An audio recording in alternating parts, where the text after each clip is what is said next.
आप काफी hard negotiator हैं। अभी रिसेंटली आपने कहा था कि कोई अगर कंट्री मुझसे पूछती है कि एफटीए के लिए अगर मैं आना चाहूँ तो मैं बोलता हूँ कि मेरे पास $30 ट्रिलियन है, आपके पास क्या है। वो दीवार का डायलॉग आप बोलते हैं उनको।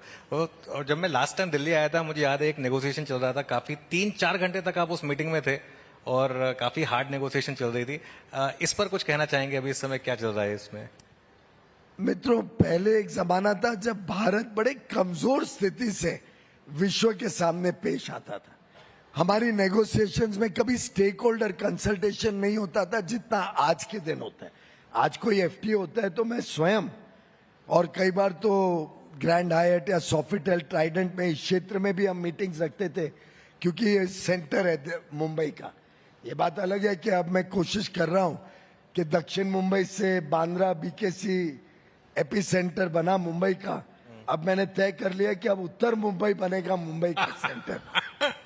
पहले के जमाने की जो कमजोर नेगोशिएशंस थी, उसके सामने आज जब भारत किसी के साथ नेगोशिएट करते हैं तो एक पोजीशन ऑफ स्ट्रेंथ के साथ, आत्मविश्वास के साथ, एक कॉन्फिडेंस जो पहले कभी नहीं देखा गया, और आप सबके गाइडेंस से we involve all stakeholders के आप क्या चाहते हैं, आपके ऑफेंसिव इंटरेस्ट क्या है उस देश के साथ, आपके डिफेंसिव इश्यूज क्या है जिसपे मुझे संभलना है, किन चीजों में हम फायदा ले सकते हैं। कई बार इम्बैलेंस होता है। तो अभी परसों की बात है, एक देश के विदेश और वाणिज्य मंत्री मेरे पास आए थे।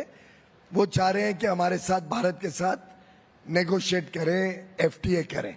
ये उसी दिन मैंने परसों ही कहा था प्रेस कॉन्फ्रेंस में, उस मीटिंग के तुरंत बाद। हाँ। अब उस देश की जनसंख्या शायद 2 करोड़ है, उसकी जीडीपी शायद $400 बिलियन है। हमारी आज की जीडीपी लगभग 10 गुना $4 ट्रिलियन है। वो देश 0.2% पे ग्रो कर रहा है, हम सिर्फ 8% पे ग्रो कर रहे हैं। राजीव जी यहाँ बैठे हैं, पूर्व वाइस चेयरमैन नीति आयोग। ये दोनों के बीच फर्क है। मैंने उनको ईमानदारी से कहा, मैंने कहा साहब मैं तो आगे की सोचता हूँ। एफटीए क्या है? We are crystal gazing in a ball into the future. 25, 30, 50 साल आगे का सोचना पड़ता। तो मैं कहा आज से 30 साल बाद मैं तो $35 ट्रिलियन की इकोनॉमी होऊंगा। 2047 तक हमारा टारगेट है 32 से 35 ट्रिलियन। रिसेंटली केवी सुब्रमण्यम, कृष्णमूर्ति सुब्रमण्यम, पूर्व सीए, उन्होंने एक रिपोर्ट निकाली है कि थोड़ा 1-8% ज्यादा ग्रो कर लें तो कंपाउंडिंग इम्पैक्ट, और आप सब कंपाउंडिंग इम्पैक्ट जानते हैं, उसका लाभ जानते हैं, नहीं तो अनुज पुरी आपको कंसल्टेंसी दे देंगे उसके ऊपर।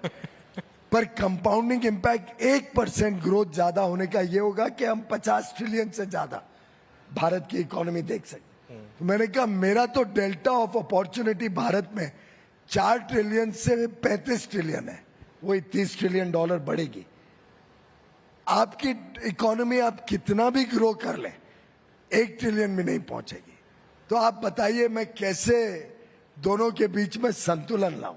How do I get a fair, balanced and equitable free trade agreement? जब आपके पास वो सोल्यूशन आ जाए तो हम बातचीत शुरू कर सकते हैं और एफटीए बना सकते हैं। तो ये भारत का सामर्थ्य, आप सबकी ताकत है।